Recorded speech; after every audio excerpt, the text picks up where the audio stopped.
Hey everyone, welcome back to English Inside Out. I'm Mark. And I'm Anna. We're really happy you're here with us today.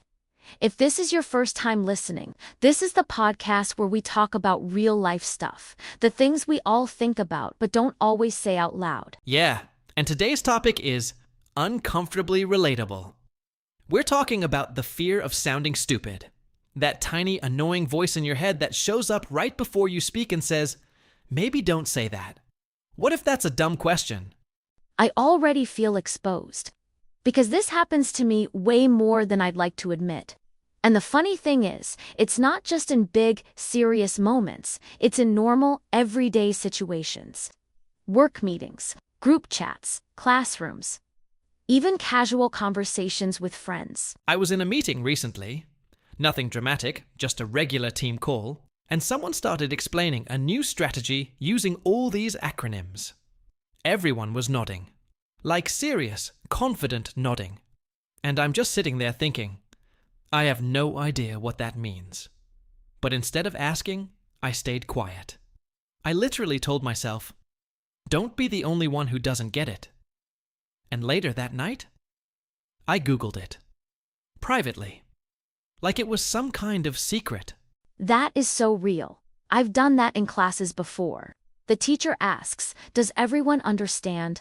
And there's that 1 second where you could raise your hand, but you don't, because no one else is raising theirs. And you think, if I ask this, everyone will know I'm behind. And what's crazy is, later you find out half the class was confused too.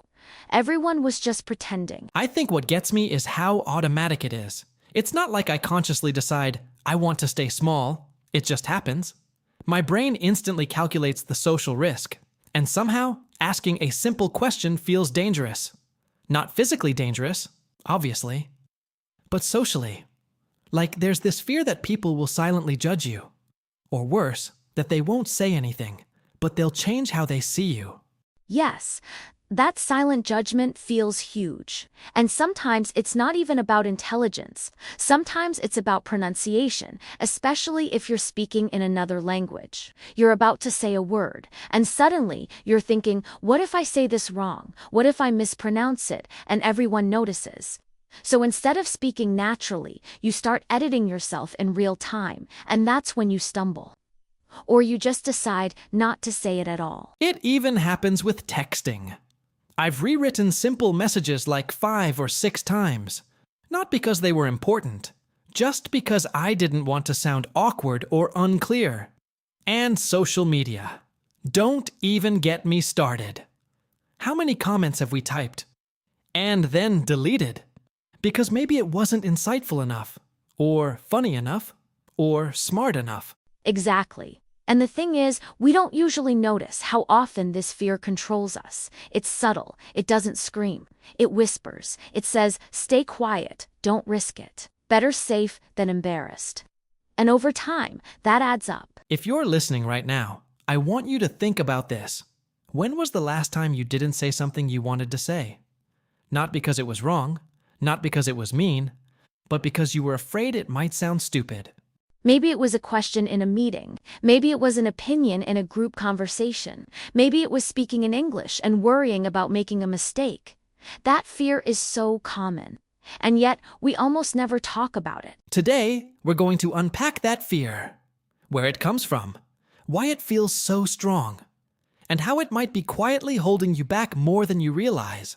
Because sometimes the only thing standing between you and growth is one question you're too afraid to ask. You know what I've been thinking while we're talking about this? I don't think we're born afraid of sounding stupid. Kids ask questions all the time, non-stop. They don't care if the question sounds obvious. They don't think, oh, this might lower my social status. They're just curious. So somewhere along the way, we learn to be afraid. And I honestly think a lot of it starts in school, not always in some dramatic, traumatic way. Sometimes it's subtle. You raise your hand, you answer something wrong, and a few kids laugh. Or the teacher corrects you in a tone that feels a little sharp. And suddenly your brain goes, okay, that didn't feel good. Let's avoid that in the future. And it sticks. Yeah, I completely agree. I remember very clearly this moment in middle school. The teacher asked a question. I answered confidently, like really confidently. And I was completely wrong. And I still remember the feeling. Not even what the question was, just the feeling. My face got hot. A few people laughed. It wasn't even cruel. It was just enough. And from that point on, I became way more cautious. I'd rehearse answers in my head before speaking. I'd only raise my hand if I was 100% sure. Which sounds responsible, but it wasn't confidence. It was fear management. That's such a good way to put it, fear management. And the problem is, school often rewards being right, not being curious. So you start associating your value with correct answers, not effort, not participation, not growth, just correctness. So of course we grow up thinking, if I say something wrong, that says something about me. Instead of thinking, oh, I'm learning. And then it doesn't stop there. As adults, the stakes feel even higher. At work, you don't just want to be liked.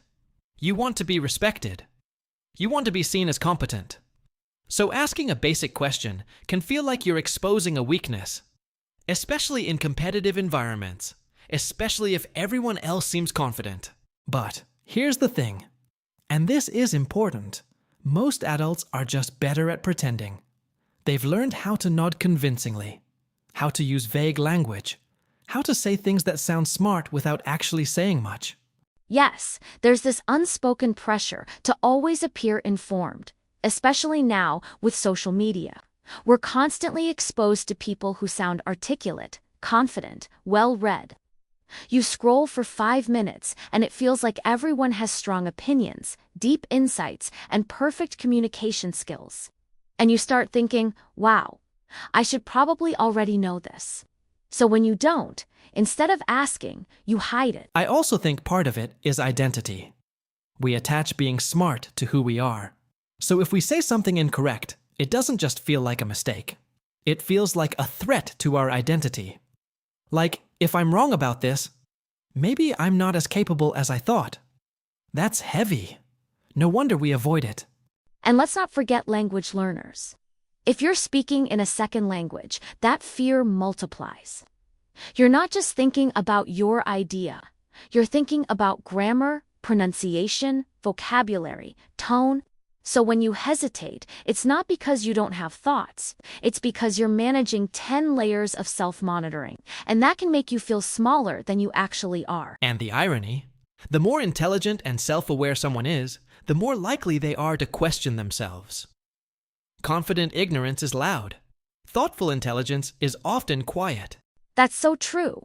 So when we talk about the fear of sounding stupid, it's not about intelligence. It's about experiences, conditioning, social survival. Somewhere along the way, we learned that embarrassment equals danger. And now our brain tries to protect us from it. But protection has a cost, because when you avoid sounding stupid, you also avoid growth. Okay, so let's talk about the real cost of this fear. Because up to this point, it almost sounds harmless. Like, oh, you stayed quiet in a meeting. Not a big deal. But when you zoom out, it is a big deal. I've realized that some of the biggest missed opportunities in my life didn't happen because I wasn't capable. They happened because I didn't speak. I didn't ask the question. I didn't share the idea. I didn't volunteer. And at the time, it felt like I was just being careful. But looking back, I was protecting my ego. Yeah, and the scary part is that it doesn't look dramatic. It looks responsible. It looks humble. It even looks professional sometimes. But imagine this. You're in a meeting and you have an idea. It's not fully formed. It's not perfect, but it could spark something. And you think, what if this sounds obvious? Or worse, what if they think I don't understand the bigger picture? So you stay quiet. And then 5 minutes later, someone says something similar, maybe even less clear, and suddenly everyone loves it. That hurts. It does. And I've been on both sides of that. I've had ideas that I didn't share, and later watched someone else get credit for something similar. But I've also noticed something else. The people who grow the fastest in any environment are usually the ones who ask the most questions. Not the ones who pretend to know everything. The ones who say, "Wait, can you explain that?" Or "Just to clarify." Or even, "I might be missing something, but here's how I see it." That kind of participation builds visibility, and visibility builds opportunity. Exactly, because when you don't speak, people don't know what you're capable of. Your manager can't read your mind. Your colleagues don't know your ideas. Your teachers don't know where you're confused. Silence protects you from embarrassment, but it also hides your potential. And that applies to learning too. If you don't ask questions, you stay stuck longer than you need to. You spend hours trying to figure something out alone, just to avoid a 20-second moment of vulnerability. And let's talk about language learning for a second. This is huge. If you're afraid of sounding stupid in English, or any language, you'll delay speaking. You'll wait until you feel ready. Until your grammar is perfect. Until your accent improves. But fluency doesn't come from silence. It comes from messy practice. So the fear that's trying to protect you from embarrassment is actually slowing down your progress. And beyond work and school, it affects relationships too. How many times have you not asked a question in a conversation because you didn't want to look uninformed? Or pretended you understood a reference because you didn't want to interrupt? That creates distance. Real connection requires honesty. Sometimes that honesty sounds like, "Wait, I don't know what that means." And that's okay. I think the deeper issue is this. When you constantly filter yourself to avoid sounding stupid, you start shrinking. You play safe. You aim for neutral. You say things that won't attract attention. And over time, you become invisible in rooms where you actually deserve space. And here's something I've noticed. The people we admire for being articulate and confident, they're not fearless. They just decided that growth is more important than temporary embarrassment. They're willing to look a little silly in the short term to expand in the long term. So the question becomes, what is silence costing you right now? A promotion? Better communication skills? Stronger relationships? Confidence in another language? Because the price of not sounding stupid might be staying exactly where you are. Okay? So if this fear is so deeply wired into us, from school, social pressure, work culture, how do we actually break the pattern? Because it's one thing to understand where it comes from. It's another thing to change it in real life. And I think the first step is surprisingly simple. We need to redefine what looking stupid actually means. Most of the time, what we call looking stupid is just being in the process of learning. And learning, by definition, is messy. Yeah. I think a big shift happens when you realize something almost disappointing. Most people are not thinking about you as much as you think they are. That moment you replay in your head for hours. The sentence you stumbled over. The question you think was obvious? Chances are, people forgot about it within minutes because they're too busy worrying about themselves. We assume we're being evaluated constantly. But in reality, everyone else is also managing their own fear of sounding stupid. Exactly. And when you understand that, it becomes less about performance and more about participation. Instead of asking, "Will this make me look smart?" you start asking, "Is this honest? Is this useful? Is this curious?" That small shift changes everything because curiosity is powerful. And curiosity doesn't need to be perfect. I also think we need to normalize micro-courage. Not huge, dramatic bravery, just small moments, like asking one question in a meeting, or sharing one idea that isn't fully polished, or speaking up once in a conversation in your second language, even if your sentence isn't perfect. Confidence isn't built in giant leaps. It's built in tiny exposures. Every time you survive a moment of possible embarrassment and realize the world didn't collapse, your brain updates the story. That's so important, updating the story. Because right now, for a lot of us, the story sounds like this. If I say something wrong, people will think I'm incompetent. But what if the new story becomes, if I ask questions, people see me as engaged. If I try speaking, I improve faster. If I share ideas, I create opportunities. Same action, completely different meaning. And here's something practical that's helped me. Stop apologizing before you speak. How often do we start with, "This might be a stupid question, but..." The moment you say that, you frame your own words as low value. Instead, try something neutral and confident, like, "Just to clarify." Can you expand on that? Here's how I'm seeing it. Tell me if I'm missing something. It sounds small, but language shapes how people respond to you and how you see yourself. And maybe the most liberating realization is this. You will sound stupid sometimes. We all do. You'll mispronounce something. You'll misunderstand something. You'll say something slightly awkward, and it will be okay. Because growth requires risk. And risk sometimes looks like imperfection. If you avoid every situation where you might look stupid, you also avoid every situation where you might grow. And that's a much bigger loss. So maybe the goal isn't to eliminate the fear. Maybe the goal is to speak anyway, to raise your hand anyway, to ask anyway, to try anyway. Because 5 seconds of discomfort can open doors that years of silence never will. You know, while we were preparing for this episode, I kept thinking about how many versions of ourselves never get a chance to exist.